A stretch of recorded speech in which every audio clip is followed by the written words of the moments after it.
Hi, good afternoon everybody. Today I'm going to show you how to make a game terrine. There was a perfect opportunity to go through your freezer, see whatever you've got in there and make this lovely terrine. As most of you know, it's most definitely not game season, but I was lucky enough to find all sorts of weird and wonderful things in my freezer.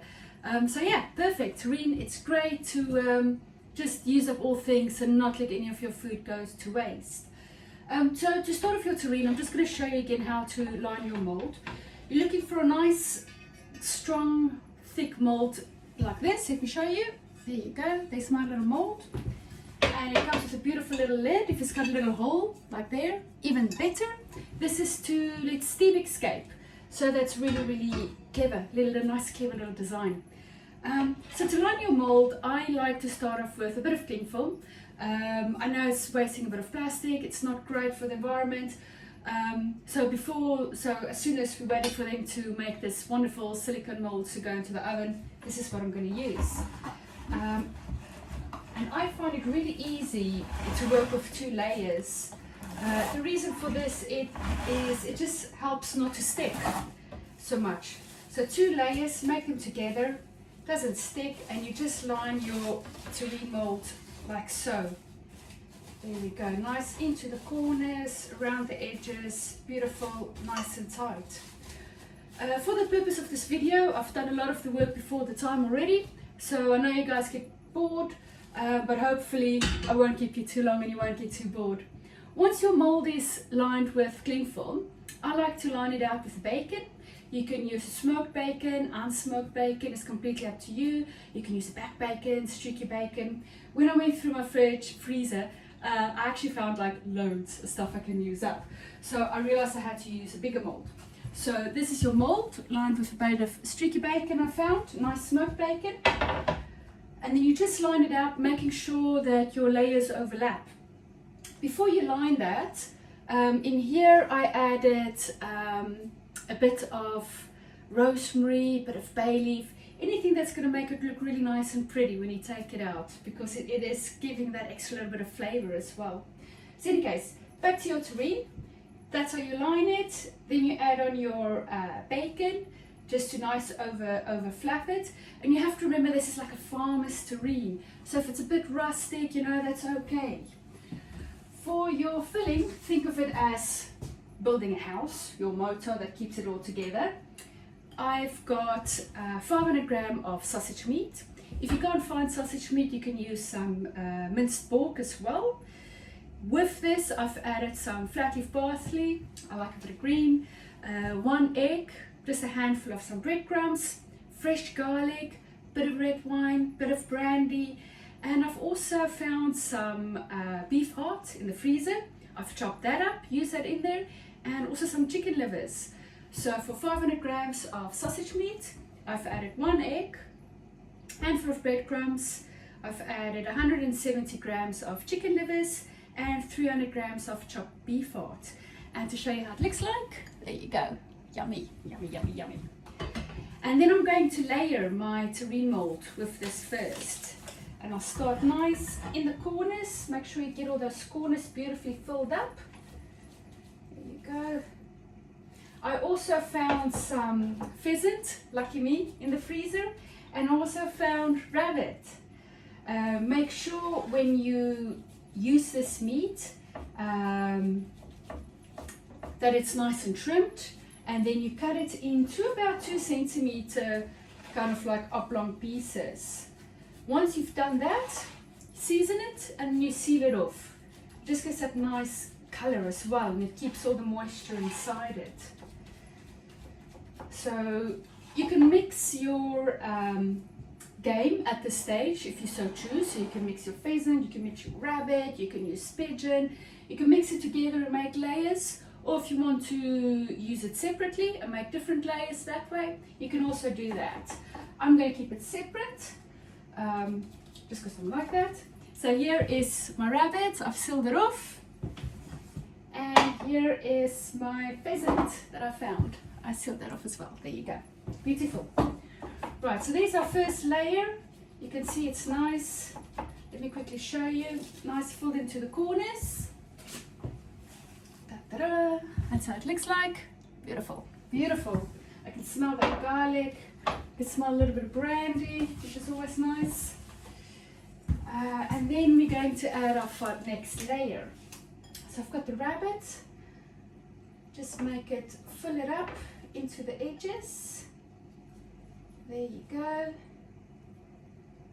Oh, beautiful. So when you cut through it, you're going to find this nice colors and chunky bits throughout. Nice farmhouse look. And then we're going to go with another layer of our pork. There we go. Like so. There we go. Amazing. Fill up in the corners. Make sure that your first layer of meat is covered. Ta-da. And then I'm going to go with our next layer. In my case, this is pheasant. Oh, it smells amazing. There we go. Easy does it. Again, when you cook this, it needs to be really nice, slow and slow. Don't rush it. You know, it needs to cook nice and slow, nice moderate heat. So don't go mental and think, you know, you're going to hasten it and it's going to cook faster. You really need to really take your time. For a mold kind of like this size, I would say allow at least an hour, hour and a half, and make sure you cook it in a water bath. For a mold which is double the size, this one, I would say at least 2 hours, 2.5 hours, definitely. Let me show you how this looks like, so you've got an idea of the layers. There you go, there's our pheasant. Oh, it's so lovely. And this is great. This is a great way of sitting out in the sun or the rain. Nice toast, nice glass of wine, and eating your lovely terrine. You can have a nice mold with that. Nice tomato jam or chili. And then for our last layer, we're going to add this, so it sticks in the corners. It's all beautiful and covered.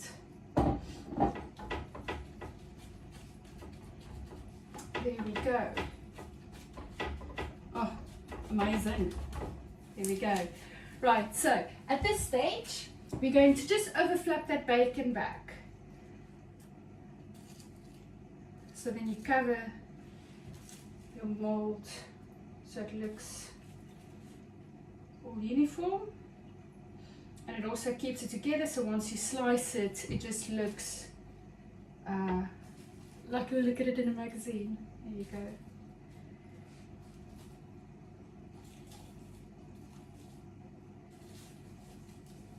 Oh, the smokiness just smells incredible.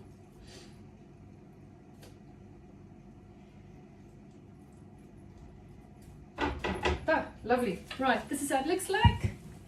See, beautiful. And at this stage, I'm just going to wrap my little bit of cling film there as well. Don't worry about the cling film, it's not going to burn.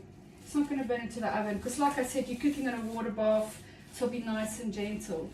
At this stage, if you've got a lid, you can just pop your lid on. It works beautifully. Unfortunately, I don't have a lid, so I'm going to go the old-fashioned way with a bit of foil. There we go. Bit of foil over, make it nice and tight.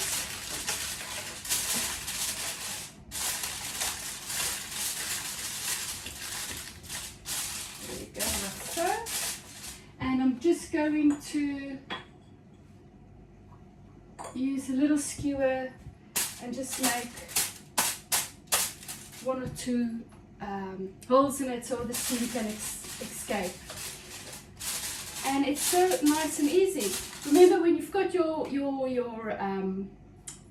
pork mince or your sausage meat, remember to season it as well. Nice cracked black pepper, nice salt. If you like a favorite herb, you can add sage to it.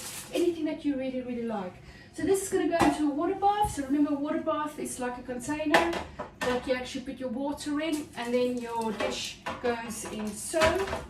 Make sure it fits nicely. And we're going to pop this straight into the oven. It will be in the oven on a moderate heat, so I would say around about 160, not higher than 160. Really nice and slow, easy, definitely wins the race. Pop it to your oven till at least it's ready. A lot of time, like an hour, hour and a half. For this one, it's going to be much longer. And there you go. Fantastic. Guys, thank you so much for watching. I hope you enjoyed my video, and I'll speak to you soon. Thank you very much. Cheers.